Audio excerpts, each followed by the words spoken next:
प्यारे बच्चों, आपका वर्चुअल ऑनलाइन क्लासेस में स्वागत है। आप लोग जब कभी ऑनलाइन हुआ करो और अपनी उपस्थिति दर्ज कराएं तो उपस्थिति के साथ मैंने आपको अंकमान दिए हैं। अपना नाम लिखिए, अंकमान लिखिएगा और उपस्थिति दर्ज कराएं। उपस्थिति का मैंने रजिस्टर से PDF लेकर के आप लोगों को दे दिया है, इसमें कोई दिक्कत नहीं होनी चाहिए। लेकिन उपस्थिति 100% होना चाहिए, क्योंकि जो पढ़ाया जा रहा है इसी का आपको मूल्यांकन भी किया जाएगा, टेस्ट भी लिया जाएगा। इसलिए ध्यान से पढ़िए और होमवर्क भी करते रहिए। आज हम लोग पोषण से संबंधित जो मैं सेकेंड पैराग्राफ पढ़ाने जा रहा हूँ, इसको आप समझिए। देखिए, पोषण के कितने स्टेप्स होते हैं। पोषण के निम्नलिखित स्टेप होते हैं। नंबर 1, पहला आता है आपका मुख। मुखवान मतलब होता है मुख गुहा, अतः हम इसको कह सकते हैं अंतग्रह। अंतग्रह। दूसरा स्टेप आता है पाचन। तीसरा स्टेप आता है अवशोषण। चौथा स्टेप आता है स्वांगीकरण।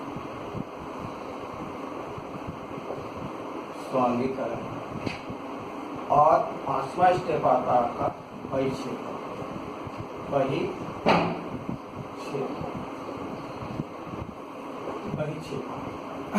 इसका मतलब है कि अंतग्रहण का मतलब है कि भोजन को ग्रहण करना। पाचन का मतलब है डाइजेशन, अर्थात हमारा डाइजेशन से प्रारंभ होता है। अवशोषण का मतलब है आंतों के द्वारा जो हमारे पाचक भोज पदार्थ आते हैं उनको अवशोषित किया जाता है। स्वांगीकरण का मतलब अवशोषित करने के बाद उन पोषक पदार्थों को उदर में विलीन करने की क्रिया को स्वांगीकरण कहते हैं। और परिक्षेपण अंत का स्टेप आता है जिसको हम अवशोषण होने के बाद दूषित पदार्थ के रूप में शरीर से बाहर निकालेंगे। तो अब हम स्टेप लेते हैं भोजन का अंतग्रहण। तो भोजन का अंतग्रहण मुखगुहा के द्वारा हम ग्रहण करते हैं। तो जिस समय भोजन को मुखगुहा के अंदर लेते हैं तो भोजन अर्धठोस के रूप में होता है। तो मुंह में जाने के बाद हम अपने दांतों के द्वारा उसे छोटे छोटे टुकड़ों में विभाजित कर देते हैं। और छोटे छोटे टुकड़ों में विभाजित होने के बाद इसी में मुख में ही जीभ पाई जाती है, जो भोजन को इधर उधर ले जाती है, अर्थात एक लुगदी सा बनाती है। तो जीभ में 3 जोड़ी लाल ग्रंथियां पाई जाती हैं। इन लाल ग्रंथियों के द्वारा टाइलिन नामक एंजाइम्स निकलता है और ये एंजाइम्स भोजन में मिलने के बाद भोजन को चिकना और लसलसा बना देते हैं। भोजन में आए हुए सिंपल शर्करा को टाइलिन नामक एंजाइम मुंह में ही पचा देता है। स्टार्च को नहीं पचा पाता है, जैसे ग्लूकोज है, चीनी को जीभ पर रखिएगा तुरंत पच जाती है, क्योंकि टाइलिन एंजाइम जो है सिंपल ग्लूकोज को अर्थात सिंपल कार्बोहाइड्रेट को मुंह में ही पचा देता है, बोरों से। अब देखिएगा, ये मुंह से जो लंबी सी नलिका है इसे ग्रास नली के नाम से जानते हैं। ये ग्रास नली आपको दिखाई दे रही है, ये ग्रास नली। तो ग्रास नली कहने मतलब है कि मुंह से लेकर के और अंत तक एक नली होती है और इस नली के द्वारा भोजन प्रविष्ट मुंह से करता है और प्रविष्ट करने के बाद अंततः वो गुदा द्वार के द्वारा शरीर से बाहर निकाला जाता है। तो ये कि लंबी सी नलिका है, इसे ग्रास नली बोलते हैं। ग्रास नली कार्टिलेज की बनी होती है, क्योंकि अगर कार्टिलेज की नहीं बनी होगी तो ग्रास नली आपस में चिपक जाएगी। और यहाँ पर फेरिंक्स होता है, जिसे हम कहते हैं घाटी द्वार। ये आपका घाटी द्वार होता है। तो घाटी द्वार से ये ब्रोंकाई करती है। ये ब्रोंकाई जो है ये फेफड़ों में जाती है, आ जाती है फेफड़ों में जाती है। तो यहाँ पर देखिए ऑस्कुलम लगा होता है, ढक्कन लगा होता है, क्योंकि जब हम खाना खाते हैं या हंसते बातचीत करते हैं तो ये ढक्कन खुल जाता है। भोजन का कण ये ब्रोंकाई में पहुँचने का डर रहता है, अगर पहुँच भी जाता है तो खांसी वगैरह आती है। इसलिए खाना खाते समय हमें ना तो बातचीत करनी चाहिए और ना हंसना चाहिए। अब भोजन ग्रास नली के माध्यम से होकर के आहार नाल में आ जाता है, जिसे हम आमाशय कहते हैं। आमाशय एक बड़ी सी थैली होती है जिसमें भोजन कुछ समय के लिए एकाग्र होता है। अब भोजन आमाशय में आने के बाद आमाशय के अंदर छोटी छोटी एक उभार के रूप में रसांकुर पाए जाते हैं।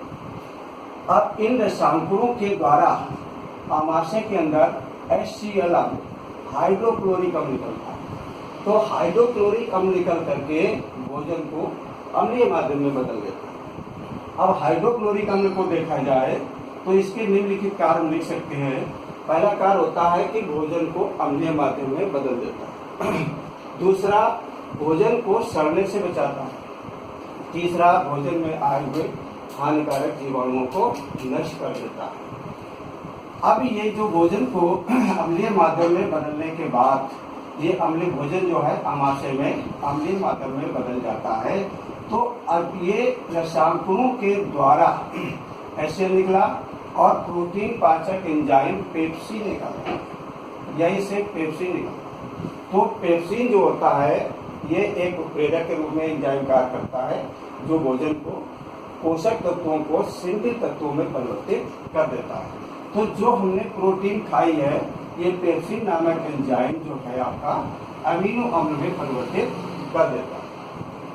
आमाशय की भित्ति से एक श्लेष्मिका निकलती है, तरल पदार्थ निकलता है जो कि आमाशय में निकले हुए HCl अम्ल के प्रभाव को कम करता है, मतलब आमाशय की दीवार पर उसके प्रभाव को कम कर देता है। अभी भोजन में HCl अम्ल और पेप्सिन एंजाइम के बाद अब भोजन आमाशय से आपका क्षुद्रांत की ओर बढ़ता है। कहाँ बढ़ता है? क्षुद्रांत की ओर बढ़ता है। तो आप देखेंगे क्षुद्रांत ये मुड़ी हुई संरचना छोटी सी है और ऊपर को आपको ये यकृत है, लीवर लगी हुई है त्रिकोणीय। तो लीवर के पास एक थैली सी छोटी संरचना है जिसे हम पित्ताशय के नाम से जानते हैं। लीवर के द्वारा निर्माण किया गया पित्तरस ये पित्ताशय की थैली में एकत्र होता रहता है और पित्ताशय की थैली से एक नलिका लगी हुई है जिसे हम पित्तवाहिनी के नाम से जानते हैं। और पित्तवाहिनी जो है ये अग्नाशय वाहिनी से जुड़ी होती है। आप देखिए ये पत्ती के समान संरचना है, इसको हम अग्नाशय कहते हैं और ये मुख्य हमारी पाचक ग्रंथ होती है। इसके द्वारा एक हार्मोन्स भी निकलता है जिसको हम कहते हैं इंसुलिन। जो इंसुलिन जो है हमारे कार्बोहाइड्रेट को तोड़ने का कार्य करता है। अग्नाशय से देखिएगा निम्नलिखित प्रकार के एंजाइम निकलते हैं। पहले हम पित्तरस को देखते हैं कि पित्तरस जो है भोजन में मिलने के बाद अब भोजन को अम्लीय माध्यम से क्षारीय माध्यम में बदल देता है, क्योंकि पित्तरस में सोडियम बाइकार्बोनेट होता है, क्षार होता है, इसलिए क्षारीय माध्यम में परिवर्तित कर देता है। तो ये पित्तरस निकल करके जो भोजन में हमारे वसा के बड़े बड़े कड़ाहे होते हैं उन फैट के बड़े बड़े कणों को छोटे छोटे कणों में परिवर्तित कर देता है।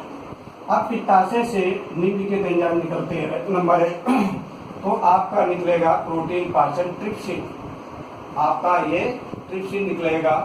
ट्रिप्सिन के बाद में एमाइलेज निकलेगा,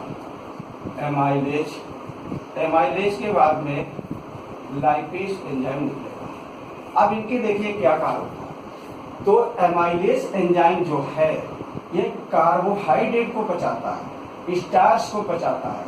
तो जो भी मैंने कार्बोहाइड्रेट खाया है तो एमाइलेज नामक एंजाइम उस कार्बोहाइड्रेट को ग्लूकोज में परिवर्तित कर देता है। ट्रिप्सिन का क्या काम होता है कि ट्रिप्सिन भी हमारे अग्नाशय ग्रंथ से निकल करके ये क्षुद्रांत में मिल जाता है भोजन में।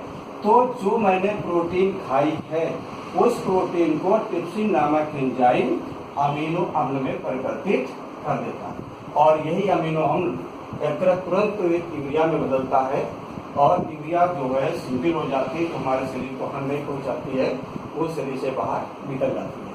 लेकिन यहाँ पर प्रोटीन का पाचन बात करते हैं। लाइपेज जो एंजाइम हमारा है ये लाइपेज में जो मैंने ग्लिसरॉल खाया है, ये ग्लिसरॉल मतलब वसा खाई है, इस वसा को ये लाइपेज नामक एंजाइम चर्बी जो तेल खाया है लाइपेज नामक एंजाइम ग्लिसरॉल में परिवर्तित कर देता है। अब देखिएगा अब इसमें पाचन का मतलब अर्थ हम बता देते हैं। पाचन का अर्थ होता है कि भोजन में आए हुए सभी तत्वों को इस योग्य बनाना कि उनका सरलता से अवशोषित किया जा सके। अर्थात भोजन में उपस्थित जटिल तत्वों को सरल तत्वों में परिवर्तित करना, जिससे उसको उन तत्वों को सरलता से अवशोषित किया जाए, उसे हम पाचन क्रिया कहते हैं। अब भोजन जो आपका गृहिणी में चल रहा था, क्षुद्रांत में चल रहा था, ये अब क्षुद्रांत से भोजन ये आंत में आगे की ओर ग्रोथ करता है, बढ़ता है।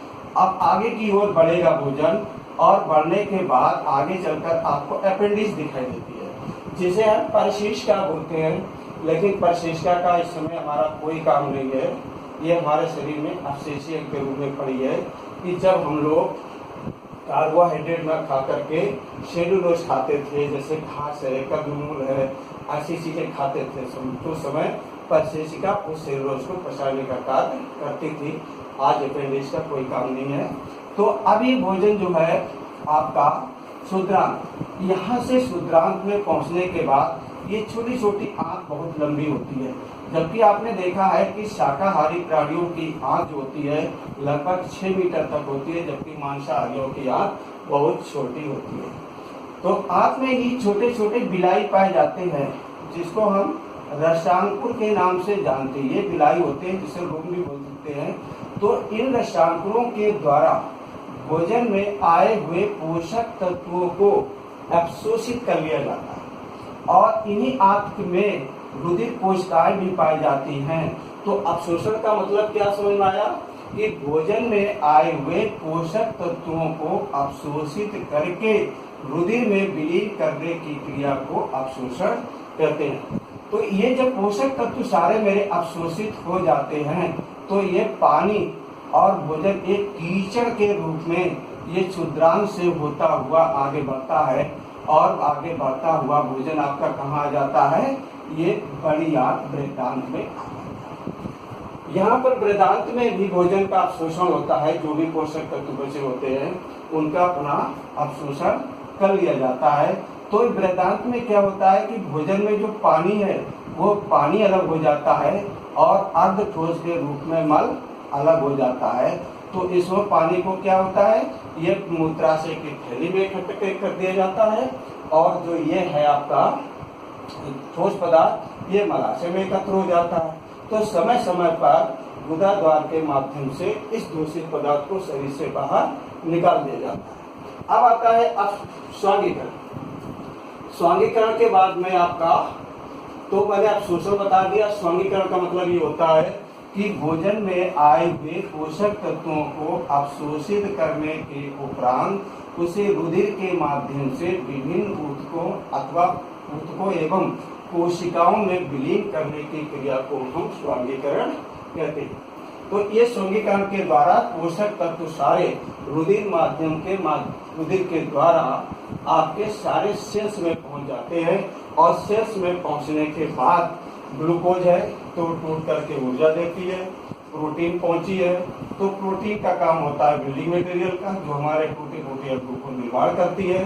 और आपका वसा का काम होता है कि वसा हमारे त्वचा के नीचे कलेक्ट हो जाती है, जो हमारे शरीर के टेम्परेचर को नियंत्रित रखती है।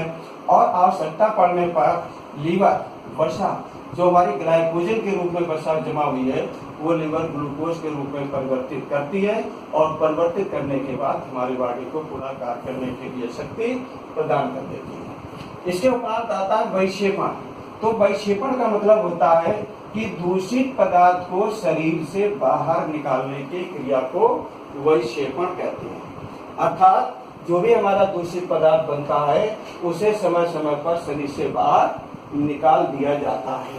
तो आज हम आप लोगों को थोड़ा होमवर्क भी दे रहे हैं, तो इस चित्र को कायदे से समझिएगा, और समझने के बाद पूरी जो भी मैंने बताया है अंतर्ग्रहण, पाचन, अवशोषण, स्वांगीकरण और वैक्षेपण, और इसके बाद में सारी संरचना के बारे में लिख करके आप एक पेज पर वो हमें व्हाट्सएप पर फोटो भेजेंगे।